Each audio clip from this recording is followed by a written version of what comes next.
climate-smart agriculture, growing better food. Can BC, and by extension Canada, lead the next agricultural revolution?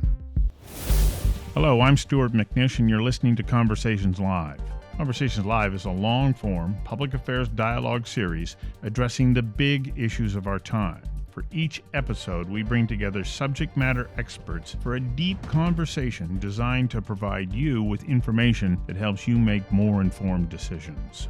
I hope you enjoy it.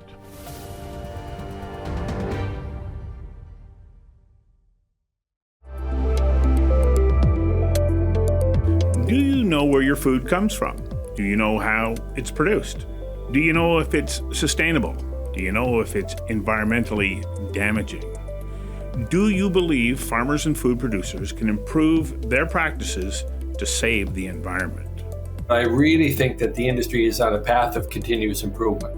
And I think of the things that have changed since the 1990s and how the industry is doing much better with precision agriculture, with better genetics, better plant breeding, understanding the interaction between soil health, nitrogen availability, and pH, and all those kinds of things. I think the sector recognizes that this is an important piece and have been acting on it. Can we feed everyone and keep the price of food, really good food, affordable? What role can vertical farming play in increasing yields, quality, and at the same time reducing agriculture's environmental footprint? Organic food, non-GMO, sustainable farming, ethically raised animals, carbon, the environment, and of course, nutrition. We're producing very sustainable food, and our focus is on baby leafy greens. We are using controlled environment agriculture. The greenhouse is a shell, so we're using the greenhouse, but we have a warehouse inside, and inside the warehouse we have vertical farming. We actually designed this ourselves, so we're very proud of that. And it's designed here in BC. It's Canadian technology. We are looking to implement it for ourselves, but in the future, we are actually looking to export this agricultural technology. Full automated system, so from seeding all the way to harvesting, it's fully automated and touchless. We have 7 skilled laborers, we have 3 management, and ourselves, so about 12 people. We're going to be producing, with our first phase, about 450 tons per year. When we do expand within the same facility to 16 racks, we'll be able to do 850 tons a year. The actual facility itself is about an acre. We are able to produce 350 times more than traditional agriculture. Transport, the tilling that goes on, we have none of that. We use a lot of CO2 for our plants, but that's just for recirculation, so we never release it into the air. So we get more food, better food, with much lower environmental impact. This is the future of farming.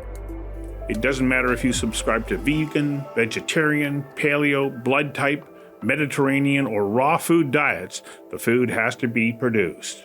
So what roles do genetic technologies, innovation, vertical farming, local farming, and reducing food waste have on production, cost, and saving the planet?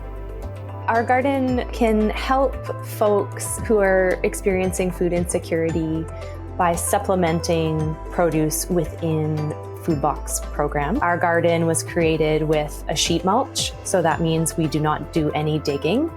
We didn't do any tilling to make the garden at all. And so this method of gardening helps to keep the carbon in the ground and keep the weed seeds in the ground, and we just build on top of that. And so it is a really good demonstration of how to do low impact agriculture. This past year, we produced over 1,000 pounds, which is quite a lot for a small garden. Giving Garden model is, just a small example of what you can do, when you turn lawn into productive food garden.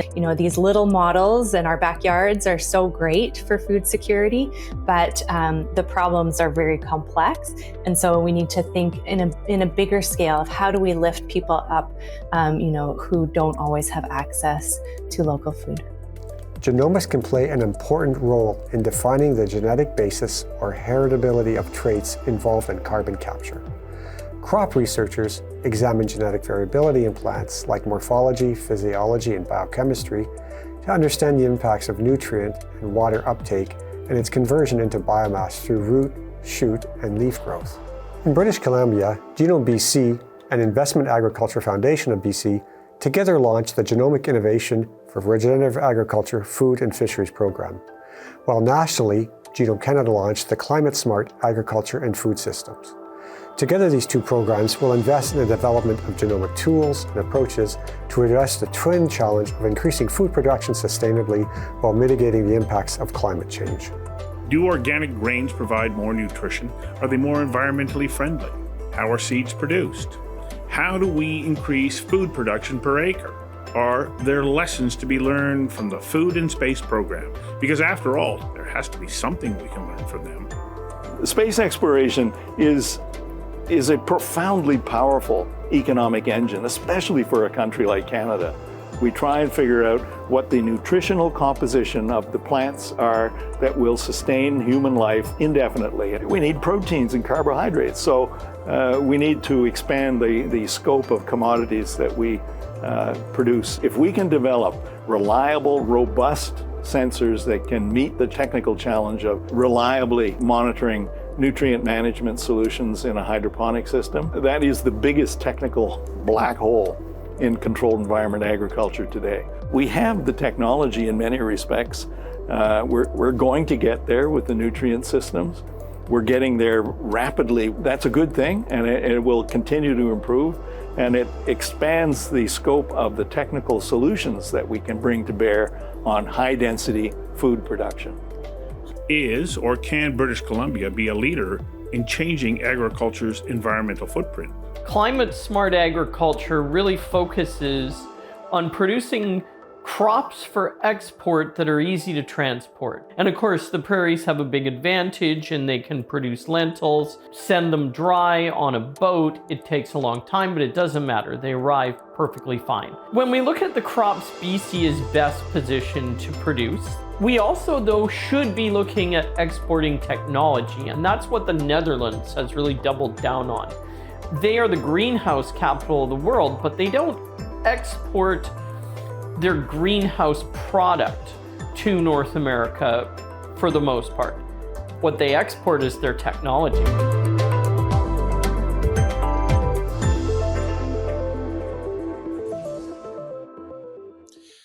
Welcome to Conversations Live, Climate Smart Agriculture, Growing Better Food. Tonight we come to you from the traditional territories of the Musqueam, Tsleil-Waututh, and Squamish First Nations, who have lived on and continue to call these lands home. According to Torfi Johannesson, the department head of Working for a Sustainable and Integrated Nordic Region, by 2030 we will need close to 50% more food than today, 45% more energy, and 30% more water. Tonight, our objective is to examine ways that genetics, technology, a rethinking of agricultural practices. What are we learning about growing food in space and growing food in community gardens? And how can those endeavors offer to grow better food, increase food security, and grow more, and improve agriculture's environmental footprint, which, by the way, is significant? So let me start by saying this evening is not about pointing fingers at food producers. Rather, we are examining ways that will, as stated in the Future of BC's Food System report, it says, we believe that with the right strategic initiatives, British Columbia can and will be a world leader in food production and strategic initiatives. The province is well positioned to take that lead thanks to a booming technology sector. As well, we have a strong agricultural brand that is respected everywhere as high quality, safe, and environmentally sound. And let's not forget, our ports are a gateway to sharing our food with the world. But we also have a secret weapon, a half-century dedication to prioritizing agriculture through land protection and stewardship. And we have an impressive panel tonight. They are Federica de Palma, the Chief Scientific Officer and VP Research and Innovation at Genome BC. Peter Dhillon, Chair Ocean Spray, the Rich Berry Group, and the Chair of the BC Food Security Task Force. Philip Steenkamp, President of Royal Roads University. Karen Monhaus, Chair, Terramera. Bahram Rashti, the co-founder and CEO of Fresh Green Farms and Up Vertical Farms. And joining us virtually from the University of Guelph, Evan Fraser, the director of the Arrell Food Institute and a lead member of Food from Thought Research Initiative. As well, chief editor of the Vancouver Sun Herald, Monroe, joins me tonight to hurdle some questions at our panel. And now, just before we begin, I'm going to express my wholehearted gratitude to our sponsors who make this evening possible. Our presenting sponsors are Genome BC and Genome Canada. Our event sponsors are Stem Cell Technologies, Fortis BC, Landlord BC, Polygon, BD Development, the Port of Vancouver, Research Co., and of course our media partner is the Vancouver Sun. Our supporters are the Surrey Board of Trade and Canadian Beef. And I want to especially thank Apogee Public Relations and give a big shout out to the crew at Oh Boy Productions, who are experts in live, online, and virtual event production, as well as live video press conferences. Now, one last thing for viewers online. You will see a Slido dialog box on your screen. Please feel free to post a question. Sean, our Slido master, will be receiving your questions and bringing them forward to us, and I will, while I may not use your question directly, I'll use many of them to inform me about topics and questions to bring forward to the panel.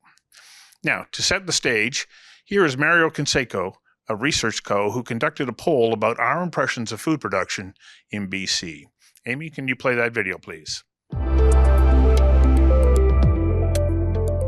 British Columbians are keenly aware of the challenges that climate change has bestowed upon several industries.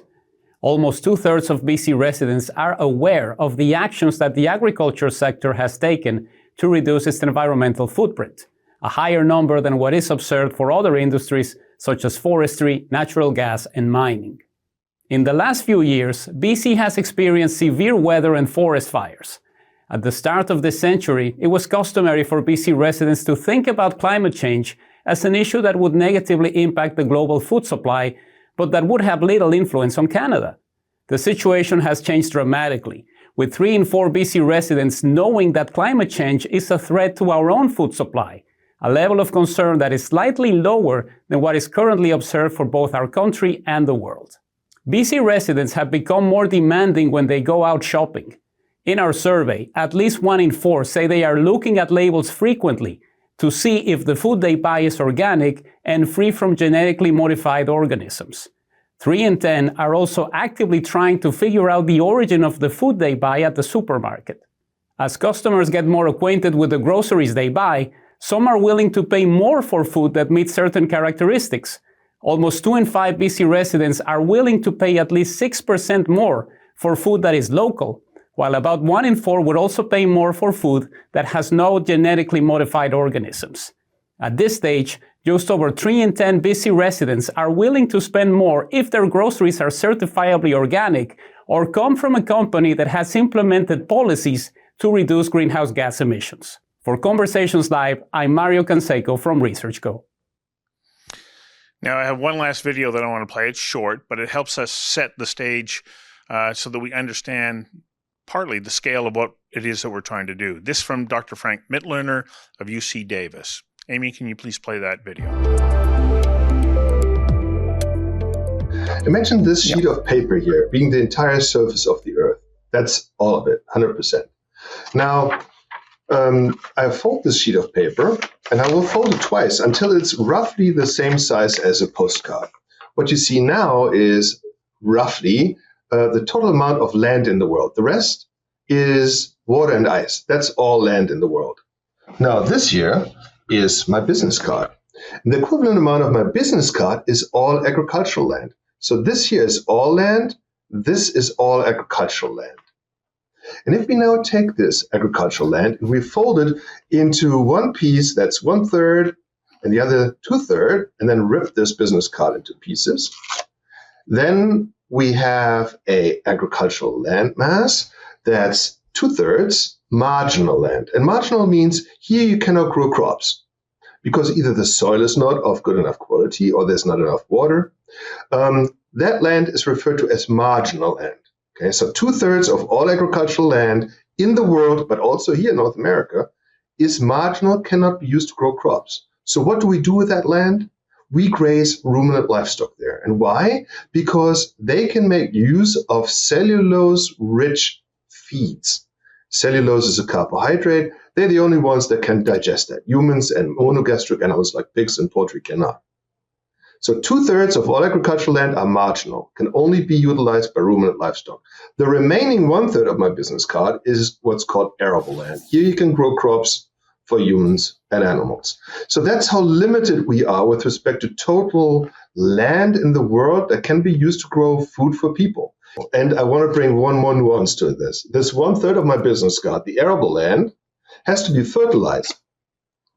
Half of that arable land is fertilized with chemical fertilizers, and the other half is fertilized with organic fertilizers, which almost without exception stem from animal manure. Now to our panel. That helps to set the stage. We have a big task ahead of us tonight, and when I say us, I mean everyone who has a connection to the production of food and also the consumption of food.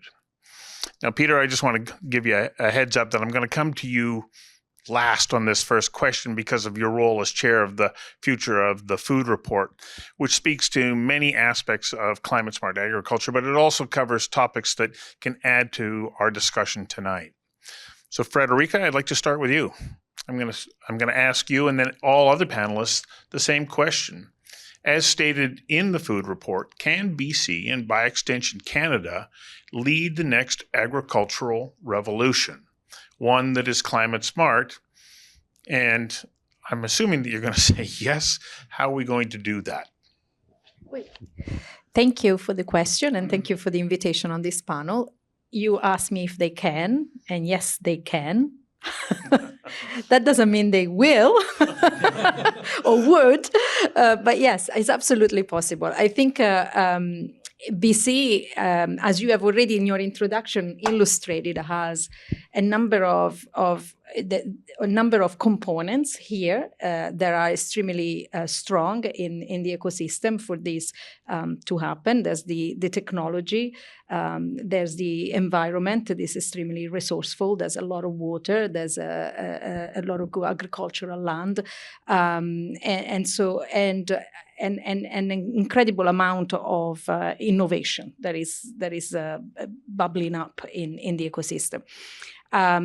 I think one of the things perhaps that will allow the switch or accelerate the switch would be to think about this in a more holistic way than we have done in the past, and perhaps referring also to the Ministry of Agriculture and Food strategic framework that they've just released in 2022 in BC, with a focus on regenerative agriculture. Regenerative agriculture is this holistic way of thinking about agriculture, where we push the innovation, yes, we push the increase in economic profitability and in productivity, but we do so with an environmental stewardship in mind, with a social responsibility, and using responsibly indigenous resources and indigenous agriculture.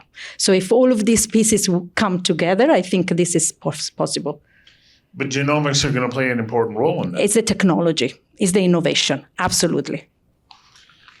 Karin, from your perspective, because you've already said, no, I'm going out there and I'm going to already start to make this happen. Tell us where we are and what do we need to keep pushing towards to make sure that we do take a lead. Thanks, Stu.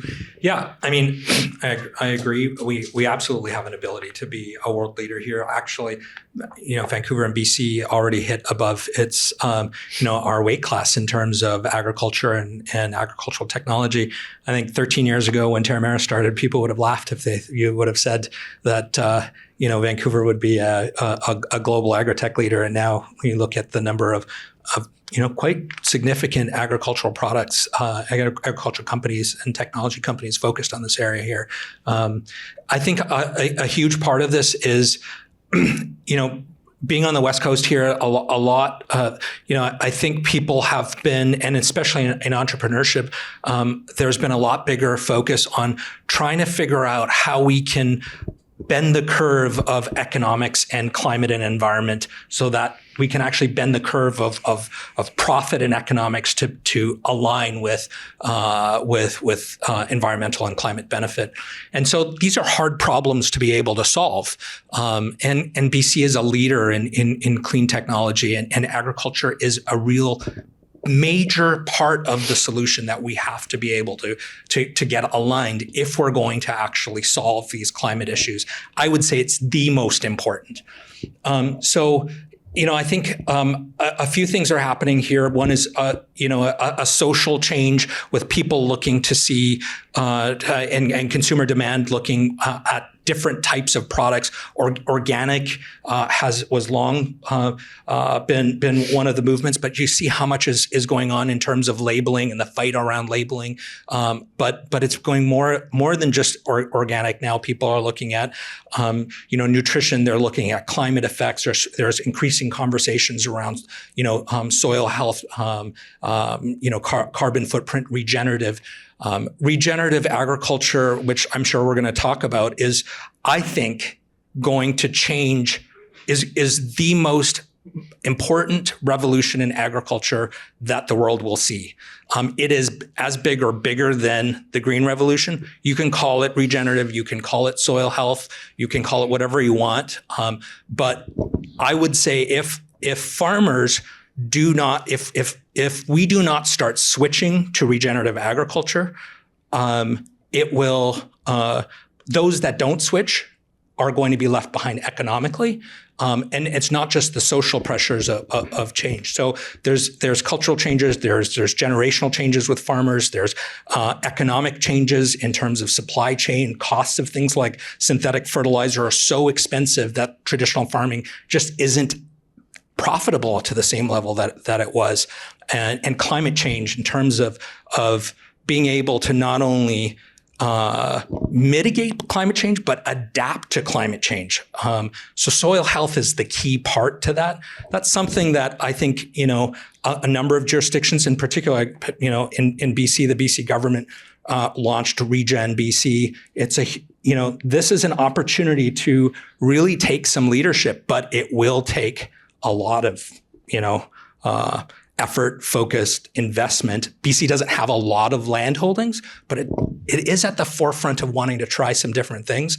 And that's, I think, probably the greatest opportunity is this wealth of technology in technology companies and clean tech companies in Canada, and this opportunity to utilize a first mover effect on regenerative and start showing the economic value, not just the climate and the carbon footprint value, but the economic value of regenerative agriculture. And third, I would say, is the opportunity to potentially, and this hasn't been talked a lot about, but the opportunity to leverage marginal lands or unused lands, as well as all lands in the agricultural land reserve.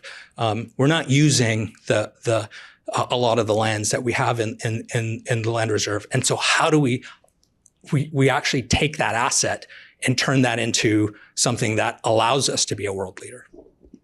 Evan, I see you nodding there. And you're, in Ontario. Thanks for joining us. It's much later at night for you, but I appreciate you joining us, because so much of what is happening at the University of Guelph, you've created this center of food production excellence and research. Are we in British Columbia, do we need to say, yes, we can take a lead here, but we also need to recognize that we're part of a national program or a national network?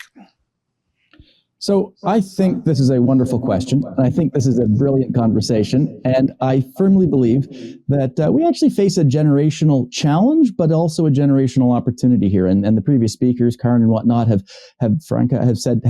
articulated that. I'll put it this way: the farmers on the planet over the next generation will have to produce more food than all farmers ever have cumulatively in all of farming history.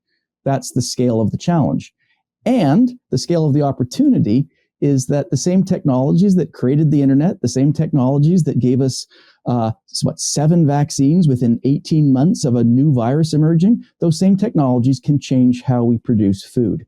But let's not make any mistake. With the challenge and the opportunity of this scale comes a bewildering moment where we have to think of this order of magnitude that we need to be working on. And I think the only real appropriate analogy here is a war footing scale. So let's just take a really trivial example of lettuce. I mean, we've had trouble in Canada, we've had trouble in British Columbia maintaining our supply of lettuce over the last year, largely because we depend on California for our lettuce. 250,000 tons of lettuce comes into Canada every year, most of which comes from California. Well, if we wanted to replace that with vertical farming, we would need to build something like 250 vertical farms, each of which cost $25 million, each of which need a place to grow, each of which need about 50 people to work on them. That's 10,000 employees and $6 billion of investment just to get on top of our lettuce supply. So while the opportunity is enormous and the challenge is great, we have to be thinking on such a huge scale of ambition, a war-footing scale of ambition. So I don't think we have a choice but to say yes, because the world is changing around us. And if we don't say yes, we will be harming our food security, we'll be harming our national security, we'll be harming our health and our nutrition. So we have to say yes, we have to step up to this challenge, but let's not make any mistake. This is a generational challenge, but within that generational challenge is this huge opportunity. And I think a place like British Columbia, a country like Canada that has the stable regulatory environment, the good workforce, a good quality infrastructure, good ports such as the ones you're sitting right next to out there. Canada has every opportunity to play a global leadership role on this. And I really think that trying to help us realize that global leadership role is something that I'm going to direct the rest of my career towards. Don't know of anybody else, but it's something that I'm burning up with fire about. Well, Bahram, the perfect lead into you, because of course you said, yes, we recognize that challenge, and you have just started production on BC's first vertical farm. Tell us what you're doing, what led you to this, and where you believe that we can go from here. Thank you very much, Stu. And to piggyback on what Evan was saying, we do have that ambition, luckily. So we have started this project. And just like you said, we just went live this week and have our products on shelves. So to answer the original question, we do believe BC can lead the agricultural revolution, and we have stepped up to actually lead that in our sector and show that we can. And just to put it in perspective, we produce a tremendous amount of baby leafy greens, enough to cover the West Coast and the Pacific Northwest as well in regards to supply to the market. And what we do at Up Vertical Farms is we design, build, and operate commercial scale, high density vertical farms for baby leafy greens. And we've decentralized the model that the panelists were talking about, where they supply and distribute from a central location such as California and Arizona. We intend to build these all across Canada and eventually the US, where we feed a specific region, one to multiple states and provinces, like I mentioned, and that cuts out the transport costs and a lot of different carbon footprints that come with it. But just to add on to some of the numbers Evan was saying, we grow with 1 acre what you would with 350 acres worth of conventional farmland.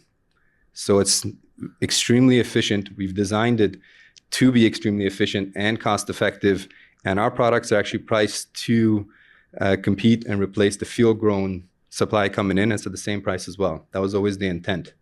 So with that in mind, we can feed BC and beyond. We have to feed BC and beyond. Other companies like us need to step up and build these facilities. Vertical farming is going to be not just a supplement to conventional farming as it is now. It's going to be a necessity to hit some of the numbers that Evan was saying in regards to the demand. So we put ourselves in this position to be here right now. A lot of people think it's luck, which as Peter said, it's good to be lucky than good.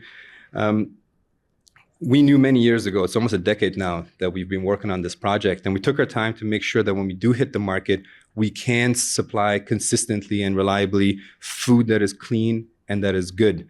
And we streamlined our operations to be able to automate the seeding line, the harvest line, and the packing line to continuously provide that affordable food to the mass markets. And we aligned ourselves with some of the giants in the industry, such as OPI and Dole PLC, to be able to get that retail input, not just to come up with a product later to the BC market and beyond and say, well, we have this, can you please buy it?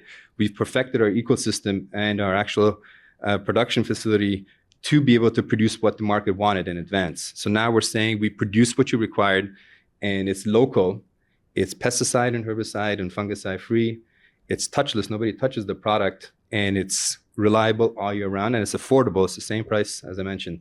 So as a result, not only is it possible, we are actually doing it at Up Vertical Farms.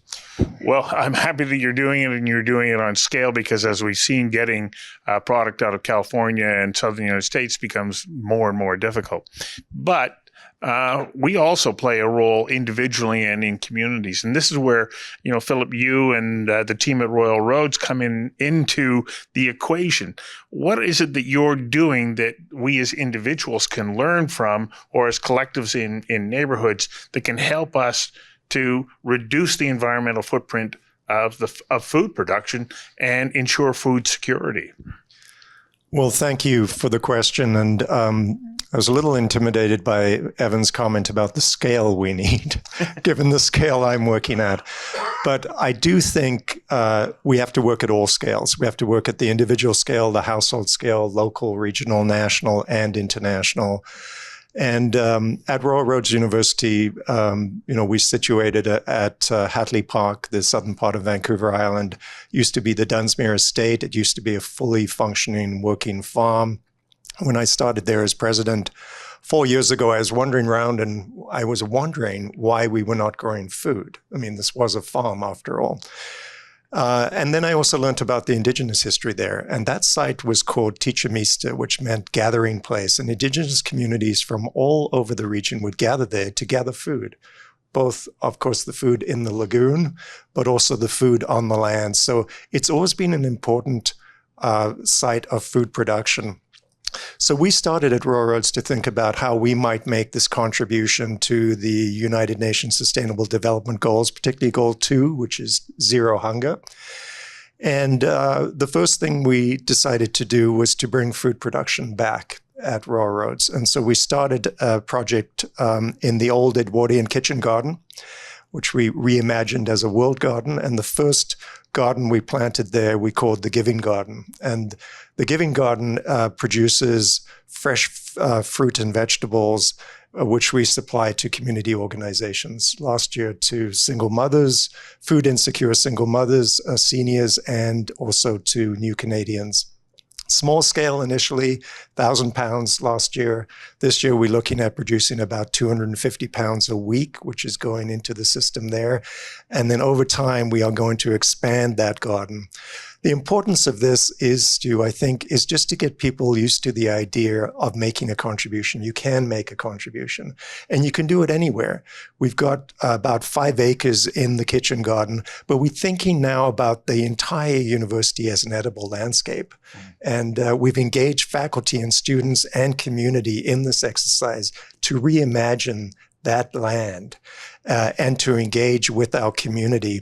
And we will build this into our programming as well. So we want to increase awareness of food and food security.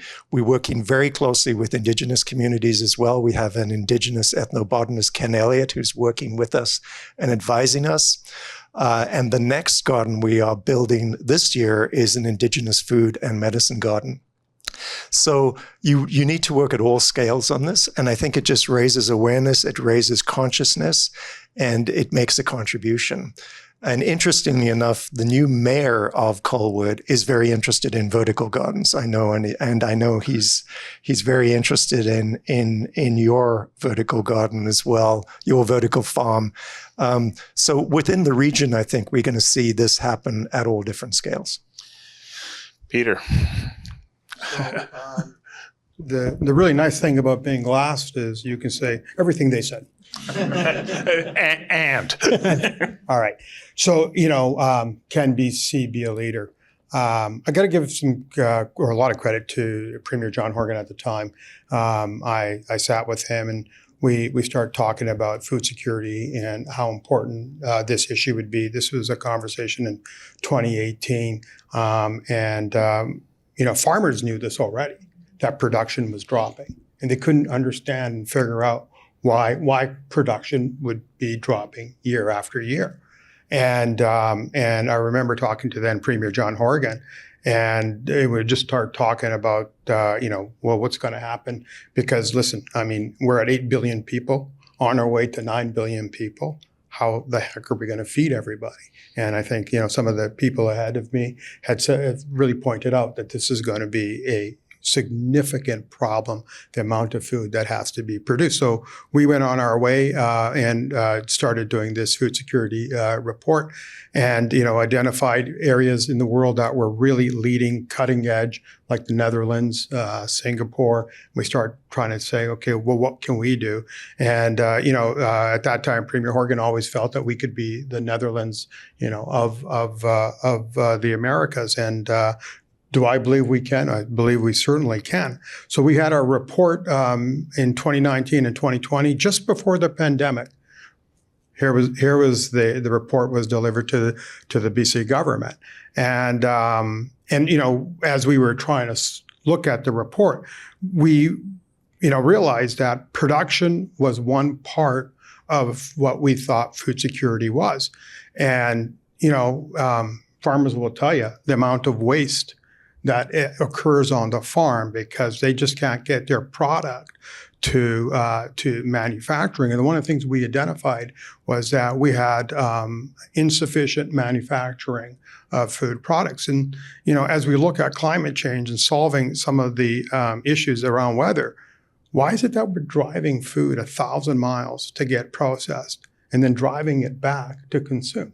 And how much are we wasting along that time as well? So we saw that, and I mean, as everybody feels it now, we've in the pandemic and the supply chain, food inflation, and one of the things that we had said about a year or two ago was the cost of food isn't coming down anytime soon, and that's because there is such a demand, a shortage. We're seeing production dropping.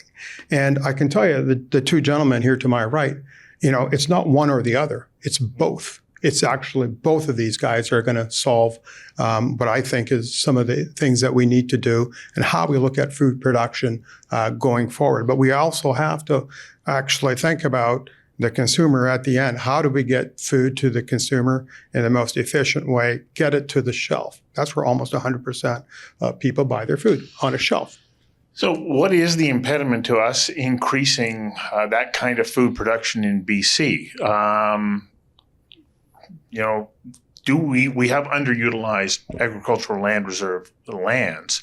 Can we not bring that production in and give them an advantage that they wouldn't be able to have if they were operating on industrial lands or elsewhere? Yeah, Card raised that, but I think there's an underlying issue here. Why do we have such unused agricultural land? The cost of sending it away, as opposed to manufacturing it here, is tremendous. It's not economical for growers. Blueberry farmers are having to send their fruit across the line and then bring it back again, right? So there is a higher cost when there is no manufacturing or processing. We'll call it processing here.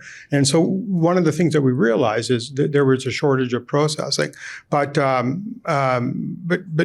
I mean that's one part. And I think on the vertical, the other thing we realized is that you ask a really important question, but we live in Canada, where in many provinces winter is like 6 months of the year.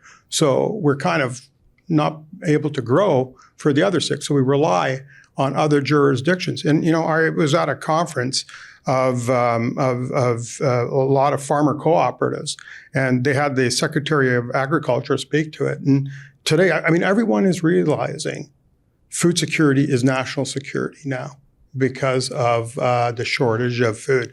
And there are a lot of movers now. A lot of these farmer cooperatives, a lot of these food companies have realized that production is dropping and are prepared to invest, and today are investing billions of dollars trying to figure it out on how to get production of food up. And I think one of the things that these two are doing, which I think is really important, we talk about moving food to places. What we should be moving is the technology, because I think we're coming to a point in time where it's really local. Grow local, process local, feed local, because we have supply chain, we have climate change, and we have pricing of food.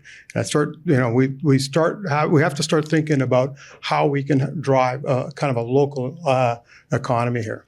So, question, hands up everywhere. Bahram, and then I'll come to you, Karn. Thanks, Stu.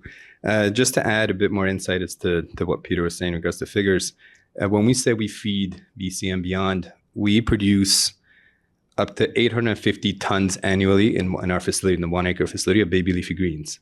So BC's consumption, based on Nielsen reports and Nielsen data, the full consumption of baby leafy greens is 750 tons, whether it's in retail or food service, et cetera.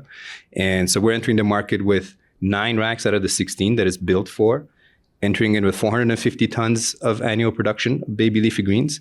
And then we ramp up to 850. That's a tremendous amount of baby leafy greens. And you will never get the whole market of BC, but as a result, we intend to feed all of Western Canada. And we are actually on shelves in April across Western Canada, starting BC, Alberta, Saskatchewan, all the way to Manitoba. So we are doing it on a commercial scale. But just to add to some of the numbers Peter was saying, we do it in an extremely sustainable fashion. We use 99% less fresh water, 99% less agricultural land that you're referring to, 99% less fertilizers. We recycle and reuse all of it. So just because we have fresh water and agricultural land, what we're allowing to do is save it for other farmers, whether it's regenerative or otherwise, or future generations to use. And we just use a fraction of that for the production capabilities that we have, allocating the rest for other farming to take place as well. So I'm just going to go to Evan first. Evan, I see your hand up there. Thank you. I'm not quite sure how to get your attention, but I was successful, obviously. Thank you. Yeah. So I really want to just jump into the point that Peter made about the loss of the processing sector. So I did my PhD at UBC 25 years ago, and I remember interviewing a farmer in Delta who described how his career as a farmer had sort of been losing processing markets. So he'd produced potatoes for a potato chip company, but the potato chip company had closed. And then he produced strawberries for a strawberry freezing facility, and that had closed. And he'd just sort of gone one after another until he'd sort of lost all sort of crops and was sort of thinking of what on earth to do with his land. So this is something that's been systemic across Canada. And one of the consequences of the original North American Free Trade Agreement, like way back in the 90s, was that the North American food processing, and especially our vegetable processing sector, really moved south to California and places like that. And the Canadian farmers have been absolutely at a loss for accessing markets. So if we want to build back our food sovereignty, we want to build back our ability to process food. And processing is really important because it extends shelf life. We think of food processing as bad, but you think of freezing a strawberry or turning a strawberry into jam, then you extend the shelf life, you reduce waste, you add value, and you capture all that locally. So we need desperately to be thinking critically about how to rebuild our processing capacity if we want to achieve any of the sort of things that we're aspirational about on this conversation. All right, thanks. Over back. Karn? First of all, I just want to support what Peter and build on what Peter and Evan are saying. This is out of my area because we're not in the processing, but just from the farmers that we're working with, one of the key things that we have seen is just the lack of modern infrastructure and investment in agriculture here in BC. Peter brought up the Netherlands. The Netherlands is such an interesting example because here's a country you can drive around in one day. It's smaller than Vancouver Island. It's you have a very small a very small country with a limited amount of land. And if you look at the economic productivity that they get out of every acre of agricultural land, it's on the order of 250 to 300 times more agricultural dollar value per acre than British Columbia. And so how do they do that? Now, it's not an exact comparison, but some of the macro factors that you can look at is they have a limited amount of land, and they've looked at that as a resource and combined their interest in food security because they actually built their land really, like literally from the ground up, but also these advances in technology. So it's a country that's really invested a lot in technology and fused agriculture with technology. When you go there, you see, machine learning and AI based grading technologies. You see, AI-based insights on how they actually manage their land. And so, BC is a very similar example with a limited amount of land, but a high degree of technological innovation. So how do we start learning from that to start getting that adoption? Production or processing isn't our scope of area, but it is an example. That, for example, there's a regenerative farm on the Sunshine Coast where I live called Persephone, and Brian Smith, who runs it, he wanted to actually start saying, okay, how do we start utilizing ALR land and have a value-added production here? So actually started growing hops and barley on the land, and then realized there's no production. They don't have the facilities, and it's $500,000. But $500,000 to a small business is a lot of money. So they have to send it all the way out to the Okanagan and ship it back to be able to actually use the stuff. It became it's not even valuable anymore to even farm the land locally to produce the crops that go into the beer farm. So how do we, they aren't large amounts of dollars. The same thing with regenerative agriculture. It's, it's small amounts of tools and infrastructure that farmers need to start being able to understand, hey, what is the quality of our soil, and what do we actually need to do to start increasing the quality and health of the soil so we can decrease the amount of fertilizers we need and increase the amount of production. So how do we get those technologies? These are some of the technologies we're working on right now. It costs dollars per acre, a few dollars per acre. So how do we start bridging this really Canadian problem of we've got markets here and we've got technologies here, and how do we start bringing our technologies into our own markets so we have the global leadership rather than shipping it to the rest of the world? Okay, you're asking that question. Where's the answer? So, yeah. I mean, there are certain things. I mean, this requires both cultural and policy things. So, for example, Canada has really invested a lot in R&D. So we're really good at R&D to a certain level. We're not really good at growing that to commercial levels. We're good at growing small businesses, but how do we grow small businesses to medium businesses and large businesses? So, some interesting ideas have been put forward to say, for example, instead of how do we incent the industry to de-risk their use of new technology? Because that's one of the key things here in Canada, right? We're a little more conservative than our southern neighbors, and a little more conservative to start adopting new technologies. And the key thing for a farmer is, hey, this is my whole livelihood. My profit may be going down right now because fertilizer is more expensive, the processes, labor is getting more expensive, but at least I know this. So if I'm going to take a new technology and start implementing it, what's the risk to me? And so one of the, the key things that I think we need to start looking at is, how do we start underwriting some of the adoption risk of technologies for our local growers? So are there credits? Just like we have R&D credits, Terramera gets a bunch of R&D credits. Why not? How about farmer credits or producer credits for adopting that new technology? So you start underwriting some of the risk of new technologies. So, we have Genome BC here in BC that helps with a bunch of that research, and they do help to establish that there is value in this. Federica, to Karn's point, how do we help food producers move beyond some of those risky decisions? Yeah, so let's talk a little bit about the genomic technology. I think all of the panelists here have done a fabulous job to identify how to really sort of describe how complex this is and how many pieces have to come together. It's not just genomic technology, but I think the genomic technology has the potential to really accelerate all of that we've talked about. Not so much the processing, but much more upstream. and so there are different areas in which genomic technology has played a leading role, and that is the improved varieties of any sort of crop or varieties of foods. An improved variety, that means improved to higher tolerance to climate, salinity, environmental stresses. We have the ability to look at the genomic makeup and understand which genes are important that confer these traits that are improved. We can and we can breed for these specific improved varieties.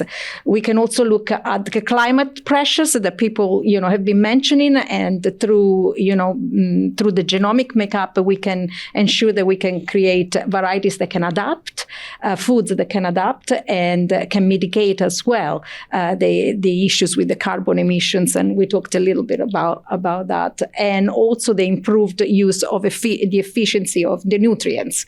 So in the same way, but that's not the only technology, and Terramera has also demonstrated that.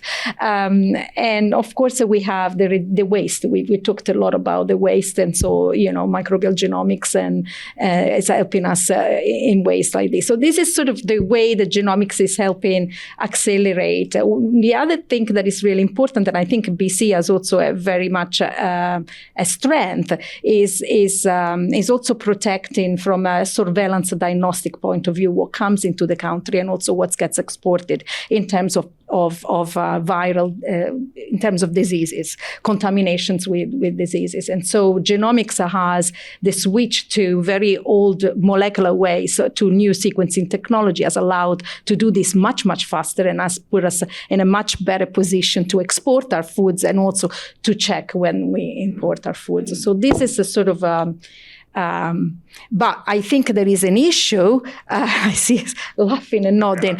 But I think there is an issue with the de-risking. I mean, we certainly see. I mean, I see certainly that there is perhaps a little bit more of the industry is a bit more conservative in adopting some of this new technology, and so it's.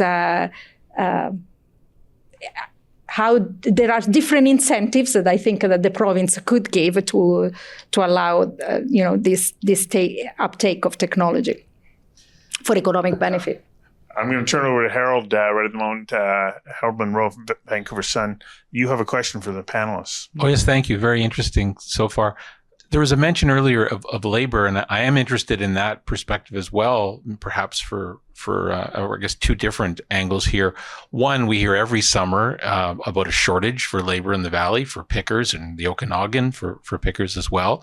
If we're going to ramp up production, where are we going to get the workforce to support the industry? And then you talk about vertical farming and new technology.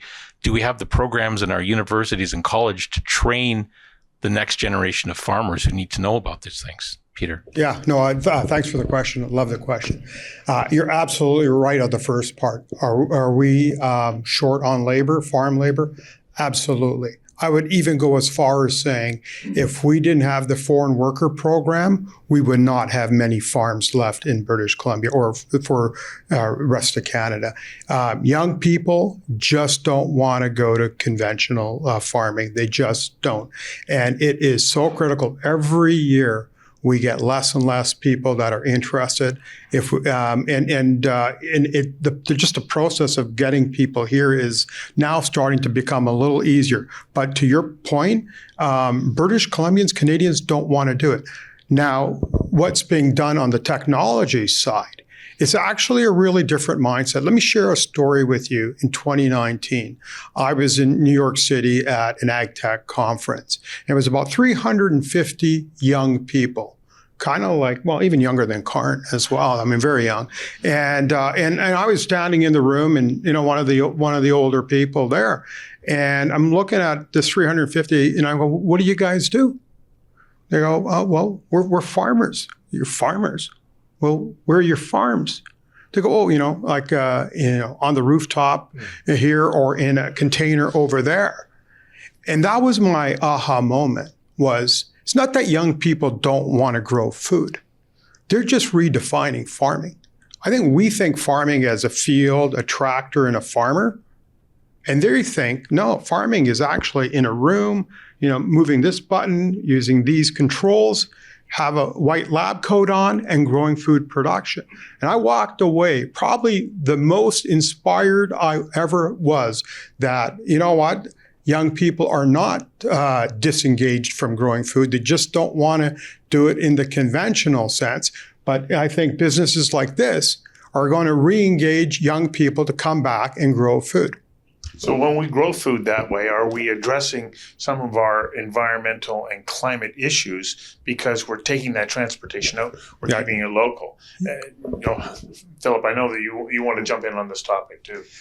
Yeah, thank you. And I noticed that we've got the Dean of Food and Land Systems from UBC in the audience tonight. So I want to do a shout out to UBC, University of the Fraser Valley, and others who are indeed doing some excellent work in these areas, and I think are preparing the workforce of the future, both in terms of high tech, but also in terms of the kind of local engagements I've been talking about too. And to follow on your point, I see a lot of interest in young people. The woman we hired to set up our food system at Royal Roads University owns her own company called Edible Landscapes. She's in her 20s. And she is building edible landscapes all across the city in Victoria and in surrounding communities. So there's a ton of interest there. I think for the foreseeable future, though, Canada will rely on foreign farm workers. That's inevitable. I mean, we've seen a significant increase in immigration numbers just this year. But I do think we need to do more work to encourage interest. And that's why the example I gave you of what we're doing at Royal Roads engages the community. We get volunteers in. We're working with Pearson College. We're bringing students in from Pearson as well. So we are trying to spark that interest in agriculture, whatever form, and in food production, whatever form that takes. Bahram. Thanks, Stu. There's a couple of points that was discussed I'm going to touch up on. In regards to the labor that was mentioned, everything that we've discussed here today, we don't know how we fit into this model because it's the conventional way of growing it, whether in outdoors or in greenhouse. What we've done is we've disrupted the whole system, and now we don't know where we stand in BC, how we can get help. So for the labor part, we don't have seasonal workers because we don't do planting in one season and then harvesting in another. We have just-in-time production, which is rare in agriculture. It just doesn't happen. What we do is we stagger our production over our actual racks, dedicating different tiers that are individually controlled to be able to grow for different life cycles. At any given day, we seed and also harvest at the same time on the other end after a 14 to 21 day cycle based on the variety. As a result, we have skilled technicians in the field of controlled environment agriculture that we're building up and keeping. And they're all Canadian here. And we don't have migrant workers coming in and taking sometimes the money back as capital flight as well. And in return, we're going to start working with universities and getting these new generation of Canadians trained, because we have noticed that a lot, as Peter said, people don't want to come to the old way of agriculture. They're looking for tech, they're looking for innovation, they're looking for challenges. And there's no shortage of brilliant minds in Canada. We designed a whole facility with Canadian engineers and architects and builders. And now new generation Canadians are working for us and with us to improve our systems. And they're very, very smart. And that's what when we started this whole project, we're wondering who can come in and work with us. And you'd be surprised to the brilliant minds that are out there looking for opportunities to come and help in ag, because there's always been traditionally a little bit of a gap introducing technology into it. And we are doing that. And just to touch up on some of the other parts, R&D, we did R&D for years ourselves and without the help of BC government or federal. And so we don't know how that would happen and how we can get help for that. We designed the whole thing. We grow on site, we pack on site, and we distribute. And we're putting a huge dent into the capital flight that happens for baby leafy greens. Over 90% of baby leafy greens across Canada is imported from the US, whether California or in the wintertime from Arizona. And so we're keeping all that here to be able to do that. Go ahead, Stu. So you're true entrepreneurs, and that entrepreneurial spirit is important. Evan, I see your hand up because I think you want to jump in on that very topic. Oh, well, this is again, it's one of these ones that's so important and so huge. So some high level stats, 40% of the Canada's farmers are going to retire in the next decade, and most of them don't have a succession plan. Currently, the sector faces a 24,000 person a year labor shortfall, and we're expecting the sector to need 63,000 more workers in the next 10 years. So there's this enormous gap between what we've got in terms of trained workers and what we need in terms of workers. And the short-term strategy has to be our immigration. And Peter's completely right. We wouldn't have farms if we didn't have temporary foreign workers. But we also have to recognize that the nature of farming is changing and it's not as seasonal as it used to be. So we have to be offering more permanent pathways to immigration for highly skilled farm laborers. It's just as simple as that. And there's a whole lot of immigration policy that needs to be wrapped up in our food security policy. Again, Philip, you're right. We need to supercharge our ability to train students, but we also, and Ricky and the Dean's Council, the AgVet Dean's Council has been great at this. We need to recognize that Peter is right, that the farmer of the future is just as likely to wear a lab coat as drive a tractor. And that means we've got to break down those silos between like engineering and computer science and ag science, because we need sort of an all hands on deck interdisciplinary approach to training this new kind of farmer that's as likely to be in a vertical farm as grow potatoes in Delta. And both are important. It's not an either or, it's an and both scenario that we need to be mobilizing here. So, Sean, that is almost a perfect segue into our top question here on Slido, isn't it? Yeah, there's a good, and it's a really current question as well from Karina Umali. Are we able to access the new federal budget on clean technology, environmental and climate innovations for BC agriculture? Who wants to jump in on that? Federica, you want to take the lead on this? Because I think that you play an important role in helping to advance so many aspects of research and the development of technology with what you're doing here at Genome BC. Well, for sure, from a Genome Canada perspective, who operates at the federal level, and they are very obviously interested in understanding how to utilize the power of genomic to improve agriculture, and in particularly climate smart agriculture and the new food systems. Genome Canada operates through a network of pan-Canadian centers. Of course, Genome BC is one of them here in the West. We are independent, but we also, and so we received money from our province, but also through Genome Canada from the federal government. And so we invest in programs that help our ecosystem develop this technology and then, of course, use this technology as well.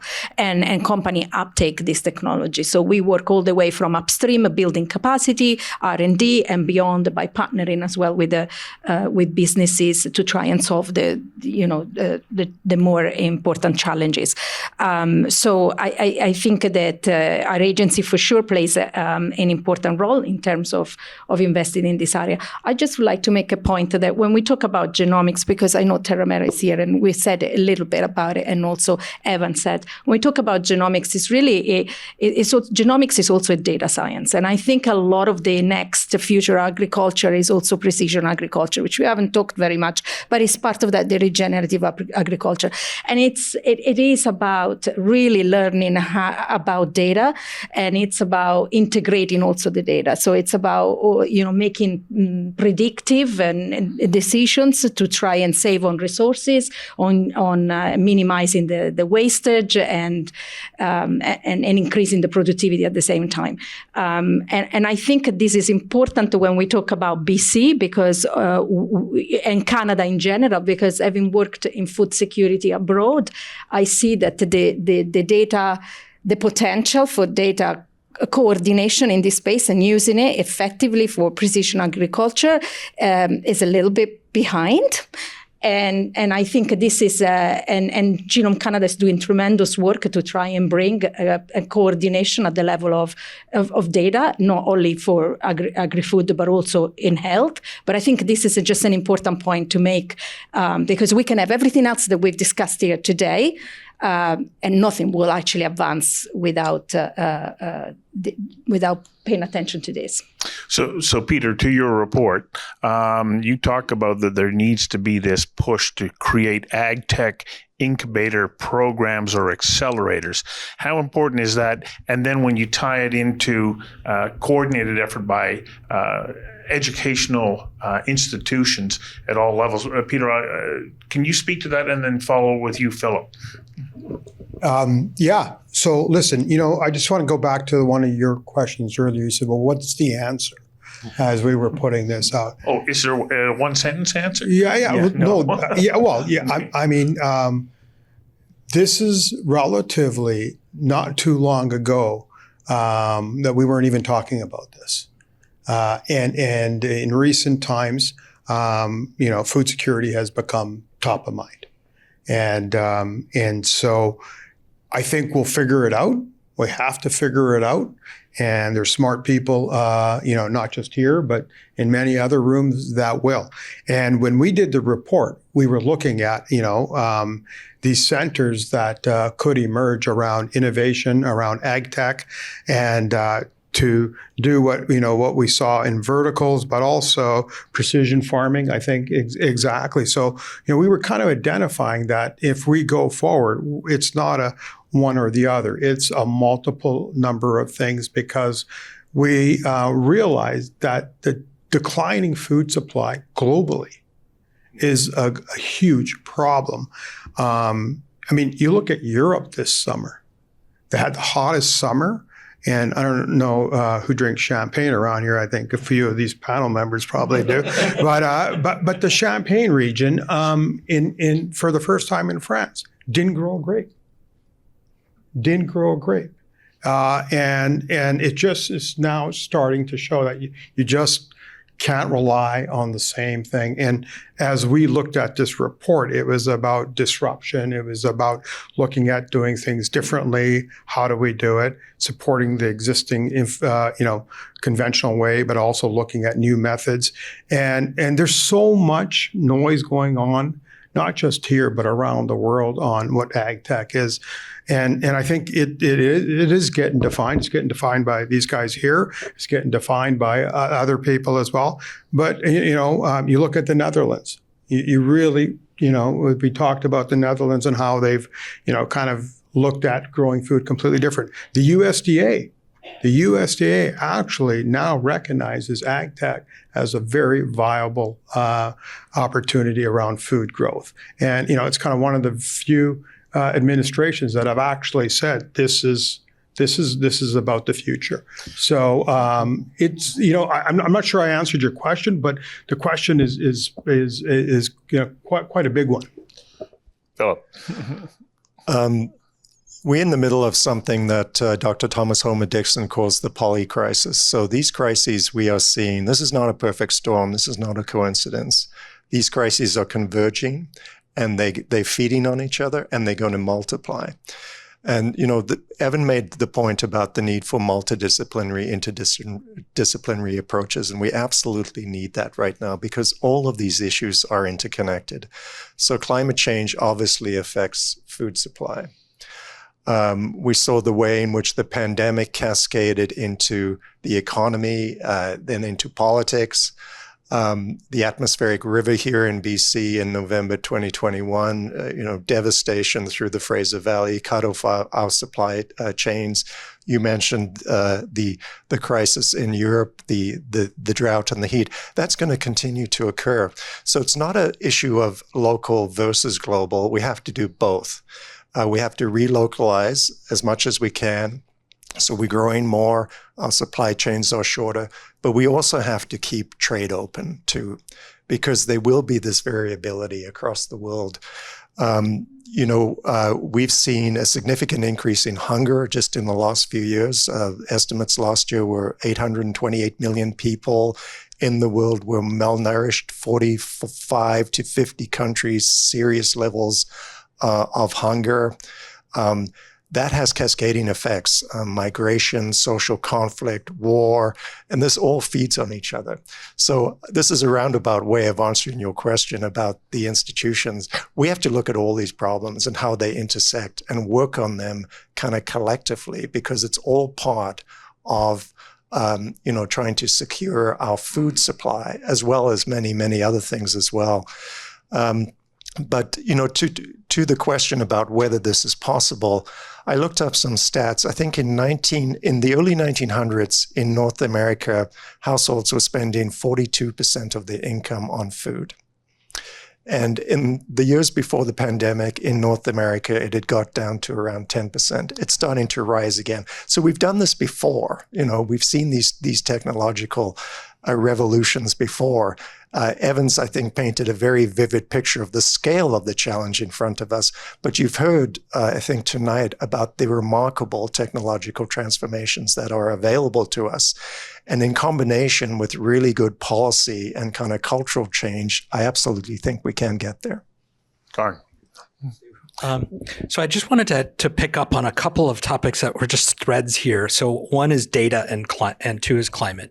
So, I think I did a disservice a little earlier, not talking enough about what Terramera did. So first of all, I just want to preface that and say, as a company, not many people actually know what Terramera does, because the guts of it is kind of will put you to sleep. It's very deep technology on machine learning, data science, computational chemistry, and we work together with Genome BC on key issues on how you start to understand how we deal with some of these major problems that are affecting agriculture, like particular pest pressures, for example. And one of the major issues we hit as a company was, how do you get, once you're innovating in this space of biological, organic, the new frontiers of what might work on a farm, how do you get the data back?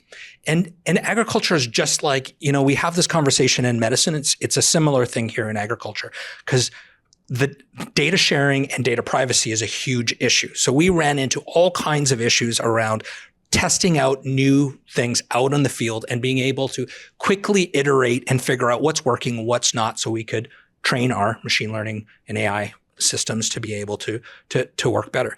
We hit such a snag that we ended up having to develop our own systems here in Vancouver, which go and simulate conditions in a field, and we run it in our own systems to be able to train that. So I say that because we as we start to push forward on solutions on things like regenerative agriculture and soil health, we will need to figure out how we understand and democratize solutions in agriculture by seeing what worked in one particular farm and how that can be applied to all farms to be able to meet the scale issues that Evan was talking about. So the second thing I wanted to talk about, where data combines to climate, Terramera just spun out a new company called Miraterra, which is focused on soil diagnostics and soil health, applying our technologies towards that.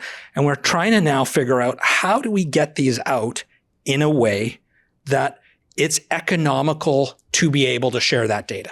So here's a way for a farmer or an agronomist or a landowner to start getting your soil data right away. But the product on the front end has some, says, all the data is yours, but the aggregation of that data is for the uses of democratizing how you actually increase soil health, that can be used either, publicly or in other ways. And we're going to need to start figuring out how to deal with those data issues in better ways. But I can't help but feel that, okay, you talk about soil data. Yeah. What the soil composition is in Chilliwack is different than it is in the Okanagan, and is different than it is in central Alberta. And everywhere you go, it's different. And so how important is it that we have a community of researchers and scientists working together to share this information, so that when we're developing products, that they work across multiple geographic zones? It's so important. I mean, it's, when we talk about precision agriculture, we actually forget about the soil. We think about inputs, fertilizers, pesticides, and then maybe sometimes plants. But the soil is the foundation. It's the foundation for profitability on the farm. It's the foundation for, the nutrients that are coming into the food, and it's the foundation for climate. One of the things that we forget about is how important soil is to the climate to the solution. We can't solve the climate crisis without focusing on driving some of the carbon that's in the atmosphere back into the soil. So there's about 1 trillion tons of anthropogenic human-produced tons of carbon dioxide equivalent, too much, that we've put up into the atmosphere since the Industrial Revolution. 250 million, a full quarter of that is actually carbon that was released from the topsoil. So over the course of the last couple hundred years, that's carbon that's purely out of the topsoil. And so, yes, there's a problem that we have in the atmosphere and too much carbon, but we have an equivalent problem in farming in soil, because when that carbon is removed out of the soil, that actually deadens the soil. We're losing topsoil, we're losing water holding capacity, we're losing nutrient holding capacity. So as we drive every every ton of carbon that we can drive into the ground, you actually can hold God, I don't want to get the stats wrong, but a huge more amount of water into the soil. And that soil actually holds more nutrients, so you need to use less fertilizer. The farm is actually more productive. You're getting more nutrients back in. So the question is, how do you start pulling? I mean, this is the challenge of our generation, and this is what regenerative agriculture is really focusing on, is how do you get that carbon out of the atmosphere and use the magic of agriculture and plants and photosynthesis to get it back in the soil and keep it there. So I interviewed a genetic scientist out of the United States a couple of years ago. He said that he was working on seeds to help them draw in microbes quicker to the roots that nibble away at the plant to help accelerate growth of the stem or the roots of the plant, to increase the carbon capture of the plant. This is where, the interconnectedness of genetics and everything else plays such an important role. Federica? I think that I heard interdisciplinary and multidisciplinary mentioned as part just before in conversation. I think is absolutely needed. So going back to your first question, is it possible? Yes, it's possible, but we have to bring to the table a number of stakeholders and a number of discipline and a number of expertise. This is not a problem that one single person on this panel can solve in isolation of each other. And I think it's only then that really it is possible to unlock that kind of leadership that you have asked about. All right. Thanks, Stu. I think there's a lot of discussions here on how to help the future farmer and producer. I think there's a little bit of elaboration we got to do on what we actually do and what vertical farming is. I just assumed a lot of people did know it discussing this. They think it goes up the side of a building. Yeah. So what we do is we do controlled environment agriculture, which is different than greenhouse. Greenhouses, we are where greenhouses were in the industry about 40, 50 years ago. So we have a completely enclosed warehouse that is inside a greenhouse with no sunlight, completely under LED lights. It's 25,000 LED lights. In hydroponics, we do not use soil, so people know. Mind you, traditional conventional agriculture and greenhouse will always be there for different crops, but for leafy greens, we are bringing it indoors fully, so we do not have a lot of the problems that are being discussed. We are the future of farming, as people label. We just brought it to the present and are doing it and allocating it to baby leafy greens for now. And with that, we have precision agriculture. We have zero crop loss, which is a huge problem in agriculture, whether it's the inputs going in or the carbon emission based on the actual plant that doesn't meet the specs for particular retail. And with that plant, the actual plant and root kind of microorganism balance that the previous professor was talking about, you were mentioning, that disruption or imbalance is permanent now in California because of that change in temperature. What has taken many, many years for it to balance out is now disrupted, and you get proliferation of different viruses and fungus and bacteria, and is ravaging the crops and the farms the producers of baby leafy greens, and that is not changing. So we knew this about 10 years ago when we were looking at the stats with our partners and my brother, and we said, this is going to become a national security issue for food security. Let's do something about it, and we built a facility to be able to start actually filling that gap that is happening now for Western Canada, and then we're going to be building these across. So just to answer, I think people don't realize that we control the full environment. So we constantly clean, dehumidify, and cool the air We recycle all of the CO2 that's used. We do not have any CO2 escape because we don't vent like greenhouses. We just, with computers, figure out what the actual CO2 amount has been used by the crops and put in that delta that is controlled with software that is constantly detecting what is missing and puts it in, including the water and the irrigation, the nutrients that are there and oxygen and everything else. Even in the actual racks, which we call towers, and each level, it's scheduled as to what is going into a particular level. When it's a arugula, a 50-50 mix, or different varieties that we have, the computer knows that what on this day, based on the retail that is supposed to go out in about 2 to 3 weeks, what is going into that tray, what level, and the system automatically increases the airflow, changes the actual light schedule to accommodate. So it's very, very smart agriculture, and it's a little bit different than I think than most people are used to, because there's a lot that we've put into this to improve Canadian agriculture, and it is the future of farming. And the CEA knowledge that we're gathering will be applied to other products coming into the vertical space soon. So I've been out and I've seen your facility. It is fantastic. But when I was there, you told me that you had to jump through so many hoops to be able to produce or to build this facility on what is agricultural land. And I'm left going, okay, or thinking about the fact that we need to have the political will that's going to pull together all of these different elements that are going to allow us to be able to produce food in the way that we're talking about. I can't also help but think, we live in Canada. We have a short growing season if we're growing outside, 90 to 100 days if you're lucky. We're forced to drive towards technology. But it's a combination of things. Peter, you talked about we need to be having these conversations. How important is it that we have political leaders who understand how important the production of food in an environmentally sound manner is conducted?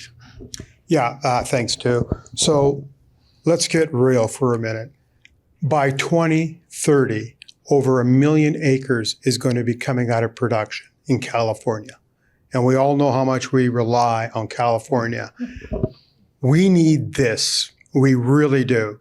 And it's been a journey. It started with the Food Security Task Force report. I'm glad to see that your facility is up and running, because one of the regulation changes that the provincial government made was to allow vertical farms on the ALR, which is the right thing because it is farming, it is growing food. So we really do need the political push on solving these issues, because it really scares me when I look out on food production, because we're just seeing less and less in the conventional way. We're going to need companies like yours to step up, not just leafy greens, but other opportunities. And I think now the message is resonating politically as well. I think the evidence is now come before the politicians that are starting to realize we have to act, and we have to act now. This is the only way we're going to have some sort of sovereignty, food sovereignty. We're never going to be completely, because we're going to rely on so many other areas because of being in Canada, but we can certainly move the dial towards, gaining some sovereignty back. Yeah, just a short point. Food systems worldwide contribute about 1/3 of greenhouse gas emissions. They're responsible for about 80% loss of biodiversity and consume about 70% of fresh water. So clearly something has to change, and we see it's changing in California. So policy is absolutely critical, because we've got the technology, we've got the innovation, you've heard a lot about it, but without the policy, without good policy, we will go nowhere. And so we have to put a price on climate change. We have to put a price on biodiversity loss. We have to have good policy around animal welfare, around compensation, all of those issues. So it's an absolutely critical point. Thank you. Federica, yes. I loved what you just said, but it goes back to how we started this with the regenerative agriculture principle. That's what regenerative agriculture is when we are thinking about food security, productivity, economic profitability, but we do it by understanding the environment, protecting it, stewardship, social responsibility, the policy structure, the regulatory structures. So we're back where we started. It's key. So talking about regenerative agriculture, Evan, I'm going to come to you in a second, because you and Lenore Newman wrote the book, Dinner on Mars. And I was just out at your university talking to Mike Dixon and his food and space program. One of the things that he points out, that if by learning what we have to do to grow food in space, you can't have any waste, and you can't be running around getting new product to add into what you're doing. You're stuck with what you've got. So when we start thinking about the technology that's required to grow food in space, what can we learn from that we can apply to what we're doing here, especially in Canada, when we have this very short growing season? Evan. Well, as Mike Dixon, who you had interviewed, says, and we interviewed him for Dinner on Mars, and Mike's an old friend. He says if you can grow a iceberg lettuce on the moon, you can certainly grow it in a snowbank in Alaska. And the discipline of thinking about producing a food system on the red planet, which is what Lenore and I imagined when we were locked in our bedrooms during COVID and trying to figure out a project to work on, which resulted in our book. The discipline of trying to imagine a food system where every molecule of organic matter, every photon of sun's energy every milliliter of water is this precious resource is a really good discipline. And what you do is you actually, by imagining being off Earth, you reinvent or rediscover the circularity of Earth, where the tree drops its leaf, the leaf turns into soil, the soil gets picked up by the tree, and on it goes in an endless cycle. And it's our industrial system that has broken those tidy cycles. It's that industrial system that we need to replumb. And the great irony of Lenore's and my book, our thought experiment of how to have dinner on Mars, was that by imagining being away from the Earth ecosystem, we reinvent or rediscover the logic of and the necessity of the circularity of the Earth's ecosystems. So we need the systems like Bahram and Up Vertical are doing, where every resource is utilized. You don't just vent carbon dioxide that you're fertilizing a plant with out into the atmosphere. You collect it again and you reuse it for the next generation. You don't just sort of spray water and let it evaporate or go wherever. You circulate it. And same with the organic matter. So it's really as simple as the childhood lesson of nature work in cycles, folks, and we have to redevelop that for the 21st century. So when I talked to Mike Dixon about this, I said, so does this mean that we can grow the food that we need in the far north? And he said, well, yes, we can, but can we afford it? And so as we move forward with these technological advances, he said, it's still less expensive to fly the food in from Southern California to the high Arctic than it is to build out these systems. But we have to get to this point where we have to be producing food in quantity. Do we also have to give the average person the idea that food is going to cost you more? And we have to accept that. I'm going to go around the panel. We're going to run out of time here. But, we have the vision of doing all of this. I think that the collective energy is here. But how do we do it so that the average person, or a family of, 4 or 5 is, struggling to make ends meet and buying food? Are we going to be able to produce it in a way that the average person can afford? Who wants to start? Bahram, because you think that you can do that. We'll be eating lettuce. Yeah. You have to eat a whole bunch of salad by the time we're done. But the answer is yes. It's just going to take some time for certain products to become feasible, whether through automation or different light technology. We have done it for baby leafy greens. We are pricing it, and it's affordable for the consumer. We're replacing an existing market, which is field grown. Field grown supplies over 97% of the whole North American market for baby leafy greens, compared to greenhouse and vertical farming combined. So we decided with the Oppenheimer Group over 5 years ago to go after that market and displace it and provide clean, affordable food that lasts longer when it's grown indoors. So we are doing that, and we are working on other products in our R&D facility to be able to do that. But it will take some time for other products to come in, but certain ones like berries and full head lettuce and other products are coming indoors, and the R&D is being done for that. So by bringing that food indoors, are we then freeing up other land that could be used that will provide a bounty in other crops? Peter, I cut you off there. Did I redirect you there? I was just going to on the previous question, just add, do I think that food will be affordable again one day? Absolutely. I think you were right. On the front end, a lot of technology, lots of expenses. Just look at, these modern devices that we used when they first came out, how much we paid, and then, you wait a number of years. The one really good thing about this is called competition.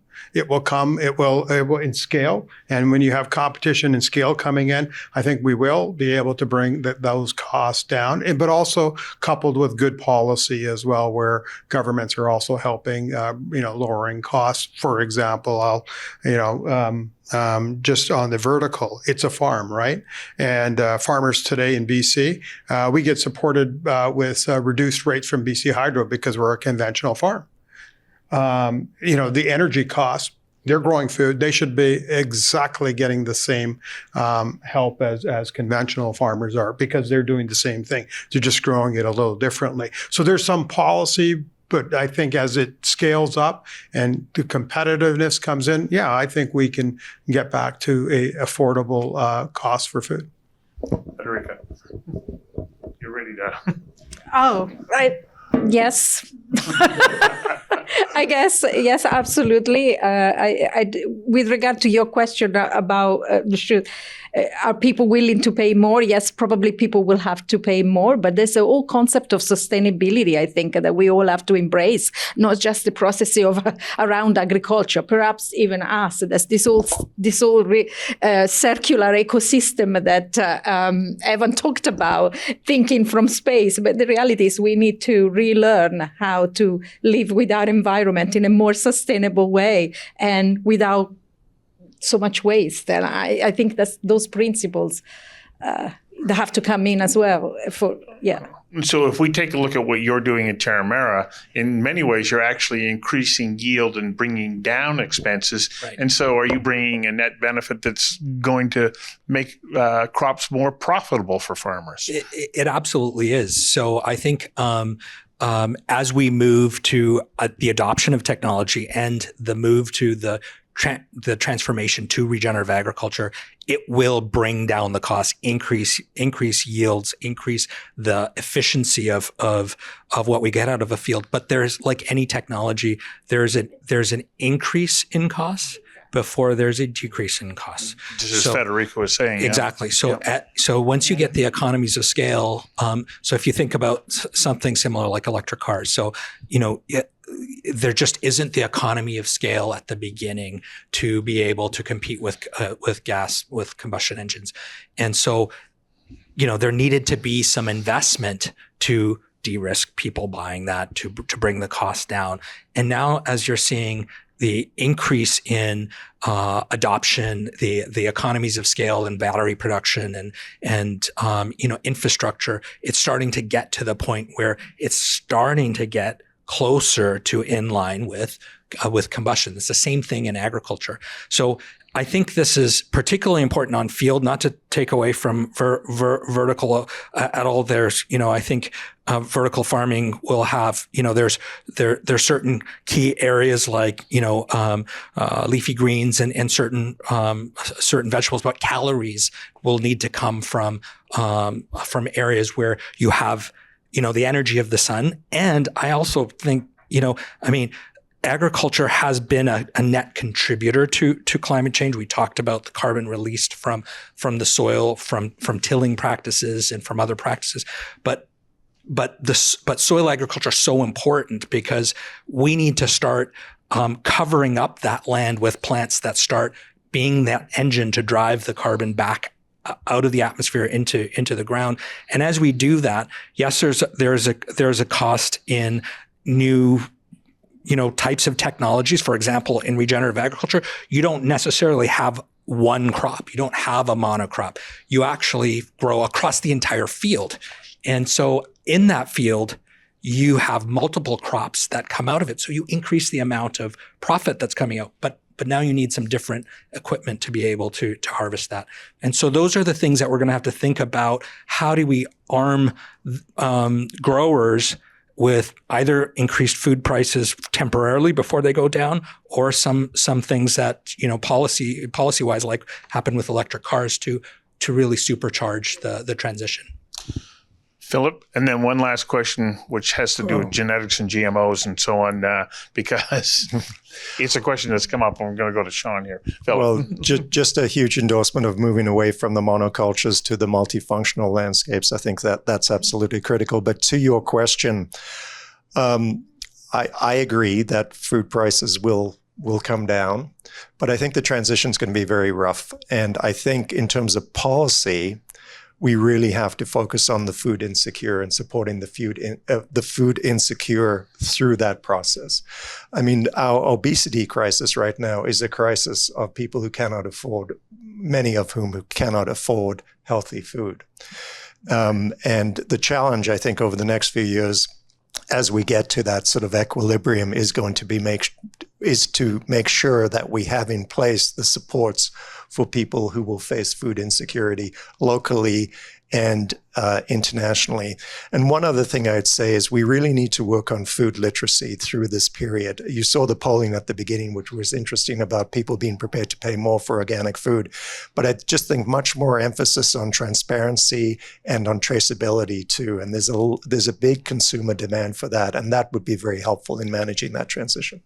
So, Sean, our last question will come from Slido, because I think it's important to address this, because food and genetics are so emotionally charged.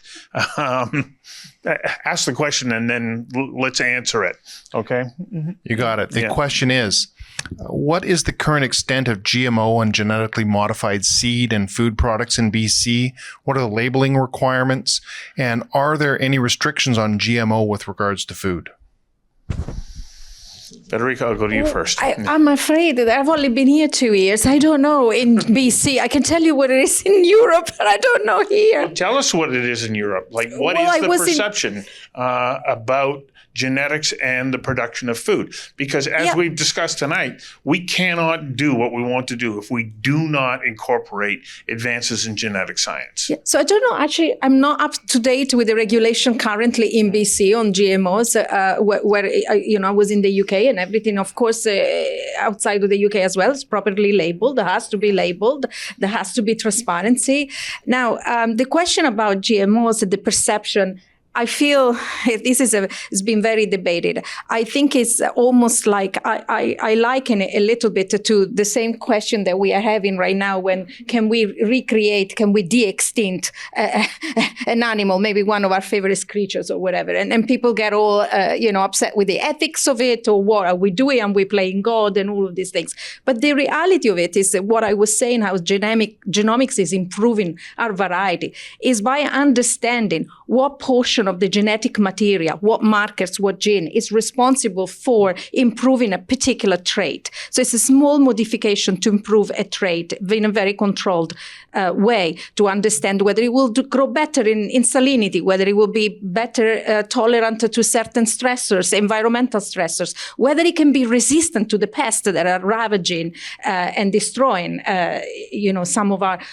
It's the same with the example of the honeybees, and what we've been doing in trying to protect, making these honeybees more resilient to the pest that was destroying them, and in turn destroying, the agricultural productivity. So I think that there are benefits, and we are not recreating anything. We are making very small, controlled changes. This is the same with the de-extinction. I mean, I know George Church would like to recreate a mammoth and all of this, and everybody's probably heard about this, but the reality of it is what we can use is the knowledge of a genome now, and we can possibly understand what parts of genetic diversity we can reintroduce in animals that we are losing or going extinct. But that's about all we can do, and that's sort of a very beneficial. So I guess what I'm trying to say is it's a little bit shame, but this is the importance of communicating to the public and the social responsibility. Clearly, we didn't get it right in the case of the GMO. Clearly, we didn't get it right during the pandemic, and clearly, we're not getting it right. We're cloning mammoths. But there is a question here about us reflecting on this and understanding at what point, how can we do this better? It appears clear to me that we cannot meet our objectives in food production if we do not, as you pointed out earlier, have precision science working in individual environments to ensure that the plants, the soil, the seeds, everything have the best opportunity to mature and make it to market. Karn.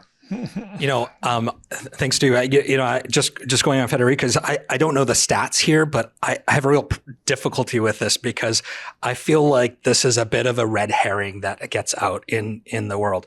So the question, I liken genetic modification to a tool. So it's like a hammer. Like you can use a hammer to build someone a house, or you can use a hammer to bash their head in. So is it the hammer that's bad or how you're using it that we should be looking at? So same with genetic modification. Genetic modification is, you're looking at precision. We've been doing breeding for centuries. And what we're talking about with genetic modification is generally a much more precise breeding system. So in BC, for example, one of the advances was the Arctic apple. So now you had lots of waste from frostbite and lots of food waste, which contributes to climate change. And the Arctic apple now is resistant to that. And it was, a gene that was brought in that exists, that was introduced in a very precise way. So on the other hand, genetic modification oftentimes gets focused on things like the modification of plants to be able to withstand toxic chemicals. So, for example, you can modify and say, okay, well, we'll spray this synthetic pesticide and these plants are going to be resistant to it. So there's been a major use for that. It's actually also used in regenerative agriculture. But is the problem the genetic modification that people are upset at, or is it the use of the chemical? That's I think we need to get back to what is the use of it and what is the value of it, how we do that, not getting upset at tools. Like it's getting upset at a hammer or a pencil. Well, I think it's clear that it's a very important element in our ability to ensure that we are producing climate smart food. Mm-hmm. We're already over time. So I want to just quickly ask each of you for just a quick closing thought. Evan, I'm going to start with you because you're the furthest out east and you're furthest down the panel line here. Let me start by saying thanks and I've learned a lot and I've really enjoyed this experience. For me, my final remark would be that the industrial food system that we've relied on for the last 50, 60, 70 years is based on three assumptions: that the weather is stable and the environment fertile, that energy costs are low, and that every year it gets a little bit easier to trade things across borders. And when those three conditions are met, then the long distance trade of commodities using monocultures, although it extracts a huge toll on the environment and workers and animal welfare, provided a hugely robust, bountiful system. But those were 20th century assumptions. Those are not 21st century assumptions. We cannot assume trade is easy, that energy is cheap, and that the environment is fertile. And the kinds of systems we're talking about, which is a mixture of high-tech vertical plus soil-enhancing regenerative that breaks supply chains and makes them much smaller and more autonomous, that's the sort of logic that will win the day for the 21st century. Thank you. Thank you. Bahram, closing thoughts. I think, first of all, thanks, dude. This was a great discussion. I think vertical farming is an evolution of what greenhouse has been doing and conventional before that. It's the first time in human history that we've come completely indoors and not relying on the elements anymore. And we've completely shunned out the sun and are growing under LED lights. And it's irrespective of what the climate is doing outside. So consistent, reliable food production is now possible. And since there's advancement in technology and including energy costs that are coming down with hydrogen fission in the future and fusion other items, and production of LED lights and other items such as racking and plastic trays that we design, build all of it our own and manufacture to reduce the costs, will allow other products coming in. And we're looking forward to help create that food stability in Canada, or at least combat a little bit of the insecurity that happens, at least in our sector, baby leafy greens and more. Wonderful. Thanks. Philip? The assumptions that Evan mentioned are, we need to throw those out. Absolutely. And I guess the point I would make is just we need the humility to listen to people who are close to the land, including Indigenous people, who've been stewarding the land for generations. And, a lot of the language we use now and the things we think we've discovered are practices that people have deployed for generations. So just that humility to kind of listen to people who are close to the land and have that experience, I think is very important. Karn. I think there's a number of major lessons that we should learn out of COVID, which was, one, that we can't depend on the systems that we have expected for many years. Things could change on the drop of a dime, and supply chains may break, borders may close, and we've got to start looking at how we are able to produce and sustain ourselves in the event of any kind of situation, be it weather or related or otherwise. And second, that we can adopt technology much faster than we ever thought we could have before. So how do we combine these two learnings and really start thinking about how we apply that to agriculture? I'm thrilled that this conversation is happening because this is literally what sustains us, and the answer to a major part of the answer to how we adapt to climate change and how we actually start producing solutions to climate change. It all happens in underneath our feet and in the fields that grow our food. And too much, in Canada, agriculture ministries across Canada and federally are the smallest, most forgotten ministries. It needs to be the most important thing that we're focusing on. And how do we start creating that discourse publicly and, to really push, policymakers and governments to start thinking as agriculture as central to our livelihood, our survival today into the future, and a solution to the biggest problems that we face, as a province and a community and globally. Agreed. Federica, final thoughts? My final thoughts are following up from this. I think it's extremely important that capital flows to these areas. I believe that this is the time because of the climate change, because of the climate discussion. Clearly, everybody is working very hard to understand new approaches and to change completely the game and the cards on the table. And so this is timely. I personally would love to see some different economic value for our environment, value for our biodiversity, value because this will affect many of the conversation we've been having today. So a different way to really value what's important to us. So a different, complete economic way of and taking into account really in our GDP the capital, frankly. And Peter, final thoughts from you. Thanks, Stu. Thanks for putting this together. It's bloody about time we start talking about this because this is so critical. It kind of started with your question, can BC be a leader? Well, I'll tell you, we can't, not one group can do it themselves. We need academia, we need politicians for good policy, and we need the people who grow the food all aligned and working together. So as you started with the first question, yes, we can lead, but we need a real alignment between all of these groups. That's the only way we're going to solve this. That is the only way that we're going to solve this. Thank you all for your time, your brilliant insights this evening. We went way over time, but I can't stop because it is such an important and invigorating conversation. And to all of you who joined us online, thank you very much. And of course, one last shout out to our sponsors. Without them, we wouldn't have been able to do this. So thank you to them. Their names have been flashing across the screen all night. So I don't need to mention them all, except for the fact that I really want to thank Genome BC and Genome Canada for making tonight possible. Thank you. Thank you for tuning into Conversations Live, an Oh Boy Productions program. If you enjoyed this conversation, you can find our previous and upcoming episodes at conversationslive.ca. You can also follow us on YouTube, LinkedIn, Instagram, and Facebook. Again, thank you. I'm Stuart McNish.